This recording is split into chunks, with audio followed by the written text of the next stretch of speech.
আজ আমি দাঁড়িয়ে আছি এমন এক জায়গার সামনে যেখানে ইতিহাসের স্পন্দন অনুভব করা যায়। ক্যামেরার চোখে এখন যে বাড়িটি দেখছেন এটি কোনো সাধারণ দালান নয়, এটি বাংলাদেশের প্রথম অস্থায়ী রাষ্ট্রপতি, বীর মুক্তিযোদ্ধা এবং জাতীয় চার নেতার অন্যতম সৈয়দ নজরুল ইসলামের শেষ সম্বল। আজ আমরা এই মহান নেতার জীবন এবং তার এই অনন্য স্মৃতির গল্প শুনব। 1925 সালে কিশোরগঞ্জে জন্ম নেয়া এই মানুষটি কিভাবে হয়ে উঠলেন বাংলার ইতিহাসের এক অবিচ্ছেদ্য অংশ, কেন তার এই সাদামাটা বাড়িটি আজ আমাদের কাছে বিলাসিতার চেয়েও দামি। চলুন গভীরে যাওয়া যাক। সম্মানিত সুধী, ময়মনসিংহ থেকে আমি আপনাদের স্বাগত জানাচ্ছি। আজকে 17ই April 2025।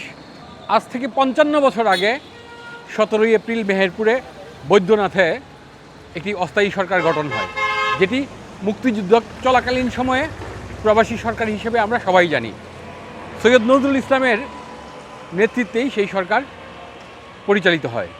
Government of Bangladesh is run very much physically and purposefully with the help of the people, with the consent of the people, and with the help of the officers and executive who are in charge of running the government. মেহেরপুরের বৈদ্যনাথের মুক্ত অঞ্চলে proclamation of independence পাঠ হয়। এর মধ্য দিয়েই মহান মুক্তিযুদ্ধের চলাকালীন যে সরকার, সেই সরকার যাত্রা শুরু করে। প্রক্লেমেশন অফ ইন্ডিপেন্ডেন্স 26শে মার্চ থেকে কার্যকর হয়। আমরা আজকে এসেছি ময়মনসিংহ শহরে। আমরা এখন যে জায়গাটিতে দাঁড়িয়ে আছি এটি হচ্ছে সৈয়দ নজরুল ইসলাম স্কয়ার। এই সৈয়দ নজরুল ইসলাম স্কয়ারের অর্ধ কিলোমিটারের মধ্যেই আছে সৈয়দ নজরুল ইসলামের নিজে ক্রয় করা একটি বাড়ি এবং তার নামে প্রতিষ্ঠা করা একটি কলেজ। আমরা আপনাকে স্কয়ারটি দেখাবো, সৈয়দ নজরুল ইসলামের নিজের ক্রয় করা বাড়িটি দেখাবো এবং তার নামে প্রতিষ্ঠা করা কলেজটি দেখাবো।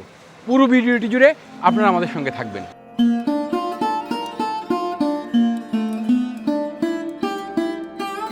কিশোরগঞ্জের যশোদল বিদ্যামপাড়ায় জন্ম। ঢাকা বিশ্ববিদ্যালয় থেকে ইতিহাস ও আইনে ডিগ্রি লাভ করেন, কিন্তু আরামের জীবন বেছে না নিয়ে তিনি ঝাঁপিয়ে পড়লেন রাজনীতিতে। 1952 সালের ভাষা আন্দোলন থেকে শুরু করে 1954 সালের যুক্তফ্রন্ট নির্বাচন, সবখানেই ছিল তার দীপ্ত পদচারণা। 1971 সাল, তখন উত্তাল এক পরিস্থিতির মুখোমুখি বাংলাদেশ। 17ই এপ্রিল মেহেরপুরের বৈদ্যনাথতলায় গঠিত হল প্রবাসী সরকার। সৈয়দ নজরুল ইসলাম গ্রহণ করলেন অস্থায়ী রাষ্ট্রপতির দায়িত্ব। তার ধীরস্থির সিদ্ধান্ত এবং কূটনৈতিক দূরদর্শিতা দীর্ঘ 9 মাসের রক্তক্ষয়ী যুদ্ধে নেতৃত্ব দিতে বড় ভূমিকা রেখেছিল। সৈয়দ নজরুল ইসলামকে মুছে ফেলার প্রবণতা কম বেশি সব সরকারের আমলেই দেখা যায়। এই যে নগরীর টাউন হলে সৈয়দ নজরুল ইসলাম স্কয়ার, এখানে ওনার 3টি ভাস্কর্য আছে। এই ভাস্কর্যগুলো আমি অনেকদিন যাবতই দেখছি। এই ভাস্কর্যগুলোর সামনে বড় গাছ রোপণ করা হয়েছে। এটা কিন্তু এখন রোপণ করা হয় নাই, এটা অনেক আগেই রোপণ করা হয়েছে।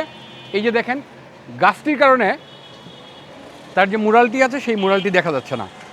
এটি আমি 5-6 বছর ধরে দেখছি, মানে প্রত্যেকটা দিকে এরকম মুরালটা ঢেকে গেছিল। এখন হয়তো কয়েকটা গাছ কাটার কারণে মুরালটি দেখা যায়। সব দিকেই গাছ লাগানোর কারণে মুরালটা ঢেকে যায়। ময়মনসিংহ শহরে অন্য কোথাও এরকম রুট ডিভাইডারের মধ্যে আমি কিন্তু গাছের দেখা পাই নাই, শুধুমাত্র এই জায়গাটাতেই। ঠিক একইভাবে এই রাষ্ট্রযন্ত্র যখন যে ক্ষমতায় থেকেছে, সৈয়দ নজরুল ইসলামকে মুছে ফেলার একটা প্রবণতা কম বেশি আমরা সবাই দেখেছি। ময়মনসিংহ শহরে যখন 24 সালে জুলাই আন্দোলন চলে, জুলাই আন্দোলনটি সংগঠিত হয়েছিল এই নজরুল ইসলাম স্কয়ারের 50 ফুটের মধ্যেই, যে জায়গাটার নাম এখন জুলাই চত্বর। ময়মনসিংহের আপামর জনতা সৈয়দ নজরুল ইসলামকে ভালোবাসে। ময়মনসিংহ শহরে আমরা দেখেছি অনেক ভাঙচুর হয়েছে, কিন্তু এই যে 3টা মুরাল, এই 3টা মুরালে তেমন কোনো ভাঙচুর হয় নাই। এইখানে একটা জয়নুল আবেদিনের ভাস্কর্য আছে, এটার এখন নাম জুলাই চত্বর। এই পাশেই হচ্ছে সৈয়দ নজরুল ইসলাম স্কয়ার, একেবারে 50 ফুটের মধ্যে। আমরা এখন দাঁড়িয়ে আছি নগরীর কলেজ রোডে অবস্থিত বাংলাদেশের প্রথম অস্থায়ী রাষ্ট্রপতি সৈয়দ নজরুল ইসলামের কেনা একটি বাড়ির সামনে। আমি যতদূর জেনেছি এইটাই তার একমাত্র সম্পত্তি, পৈতৃক সূত্রে পাওয়া সম্পত্তির বাইরে। যদিও পৈতৃক সূত্রে তিনি তেমন কোনো সম্পত্তি পান নাই, এইটাই তার ক্রয় করা বাড়ি। আমরা বাড়ির ভেতরে প্রবেশ করছি। আপনারা দেখতে পাচ্ছেন এখানে একটি মোরাল আছে সৈয়দ নজরুল ইসলামের, খুবই অনাড়ম্বর একটি একতলা বাড়ি। সামনে প্রচুর ফাঁকা জায়গা। এইখানে আমি 2006, 7, 8 সালে দেখেছি সৈয়দ নজরুল ইসলামের ছেলে সৈয়দ আশরাফুল ইসলাম আসতেন। সৈয়দ আশরাফকে আমি এখানে দেখেছিও, এই বাড়ির এই বারান্দায় উনি বসেছেন নেতাকর্মীদের সাথে। এইটাই সেই বাড়ি। এইখানে একসময় ওদের ছাত্রী মেস ছিল, এখন ভাড়াটিয়ারা থাকেন। 15 নম্বর একতলা বাড়িটি সৈয়দ নজরুল ইসলাম এইখানে যখন অধ্যাপনা করতেন, এরপরে ময়মনসিংহে উনি উকিল বারের সভাপতি ছিলেন, উকালতি করতেন, তখন এই একখণ্ড জমি কিনেছিলেন। এই বাড়িটি তিনি অনেক কষ্ট করে কিস্তিতে টাকা পরিশোধ করে কিনেছিলেন। আজও এই বাড়িটি দেখলে মনে হয় না এখানে একসময় দেশের শীর্ষতম এক ব্যক্তি বাস করতেন। এটি কেবল ইটের তৈরি ঘর নয়, এটি একজন রাজনীতিবিদের চরম সততার দলিল।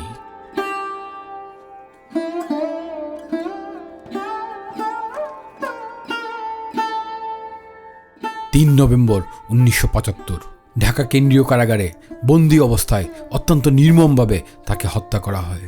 ঘাতক দল তাকে হত্যা করলেও তার আদর্শ নিঃশেষ করতে পারেনি। আমাদের কাছে এখনো জলজল করছে তার নিষ্কলঙ্ক জীবন। সৈয়দ নজরুল ইসলাম মুক্ত মঞ্চ আনন্দমোহন কলেজের সামনেই মাঠের মধ্যে এক কর্নার একটা মুক্ত মঞ্চ করা হয়েছে, এটাও সৈয়দ নজরুল ইসলামের নামে। আপনারা এখন মুক্ত মঞ্চটি দেখতে পাচ্ছেন। এটি খুব বেশি দিন আগে করা হয় নাই, আমার ধারণা 6-7 বছর বা 8 বছর আগে এই মুক্ত মঞ্চটি করা হয়। এই জায়গাটা ফাঁকাই ছিল।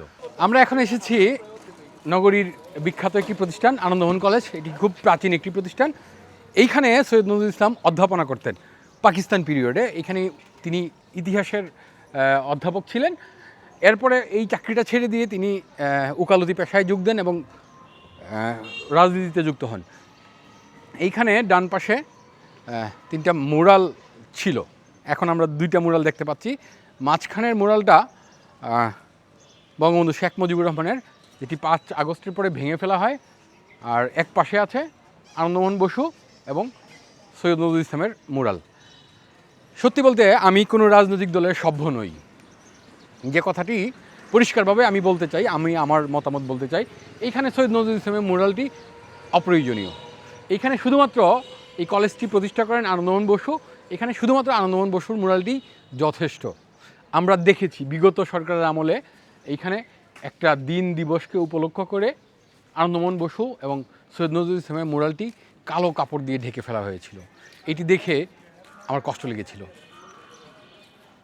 শুধুমাত্র বঙ্গবন্ধুর ছবিটা রেখে আনন্দমোহন বসু এবং সৈয়দ নজরুল ইসলাম 2টা মুরালই কালো কাপড় দিয়ে ঢেকে ফেলা হয়েছিল, সম্ভবত মুজিব শতবর্ষে বা এরকম সময়ে। আর 5 আগস্টের পরে এই বঙ্গবন্ধুর মুরালটা ভাঙা হয়েছে, এটিও আমাদের দেখে কষ্ট লাগছে। এইখানে আমি আগে যেমনটি বলছিলাম, এইখানে শুধুমাত্র আনন্দমোহন বসুর মুরালটি যথেষ্ট ছিল। সব জায়গায় মুরাল নির্মাণ করতে হবে, এইটার কোনো যৌক্তিকতা আমি একজন নাগরিক হিসেবে দেখি না। এখানে একটা বকুল গাছ ছিল, এই জায়গাটাতে একটা বকুল গাছ ছিল। এই মুরালটা নির্মাণ করার জন্য বকুল গাছটি কেটে ফেলা হয়। সত্যি বলতে আমাদের এই উপমহাদেশের রাজনৈতিক দলগুলোকে আমার অপরিণামদর্শী মনে হয়। আপনারা দেখবেন উপমহাদেশের বড় বড় রাজনীতিবিদ যারা ছিলেন সবাই অপঘাতে মৃত্যুবরণ করেছেন। মহাত্মা গান্ধী, রাজীব গান্ধী, বঙ্গবন্ধু শেখ মুজিবুর রহমান, শহীদ প্রেসিডেন্ট জিয়াউর রহমান, প্রায় বড় বড় রাজনৈতিক নেতাই কিন্তু অপঘাতে মারা যান। ক্ষমতার পালাবদল হলে সমস্ত ঝড়ঝাপটা কিন্তু ওই রাজনৈতিক দলের উপর দিয়ে যায়। সবচেয়ে সুবিধাজনক অবস্থানে থাকে ব্রিটিশদের চাপিয়ে দেয়া যে আমলাতন্ত্র, এই আমলাতান্ত্রিক ঔদ্ধত্যের কারণে রাজনৈতিক দলগুলো যে দানবে পরিণত হয়, সমস্ত ক্ষয়ক্ষতি কিন্তু রাজনৈতিক নেতৃত্বের উপর দিয়েই যায়, রাজনৈতিক কর্মীদের উপর দিয়ে যায়। উপমহাদেশের ইতিহাস বিশ্লেষণ করলে কখনোই দেখবেন না ওই যে ব্রিটিশদের দেয়া আমলাতন্ত্র, সেই আমলাতন্ত্র ক্ষতির মুখে পড়েছে। বরং নতুন যে সরকার আসে তাদের সঙ্গে মিলে যায়, তাদের কোনো লোকসান নাই, তারা কখনো ক্ষতির মুখে পড়ে না, তারা সবসময় তলেরটা উপরেরটা সবটাই খায়। 1999 সালে সৈয়দ নজরুল ইসলামের নামে ময়মনসিংহ শহরে একটি কলেজ প্রতিষ্ঠা করা হয়।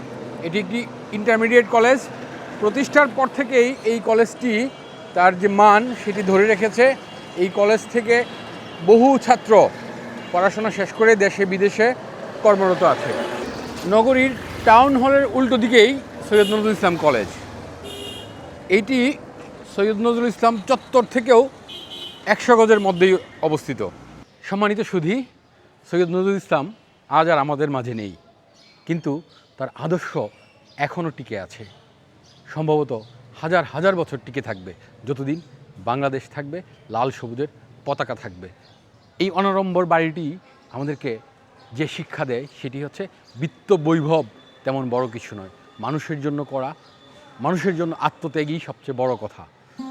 আজকের এই ভিডিওটি আপনাদের কেমন লেগেছে তা কমেন্টে জানাবেন। যদি ভালো লেগে থাকে তাহলে তা অন্যকে দেখার সুযোগ করে দিবেন। আজকের মতো বিদায় নিচ্ছি, সবার জন্য অনেক অনেক শুভকামনা।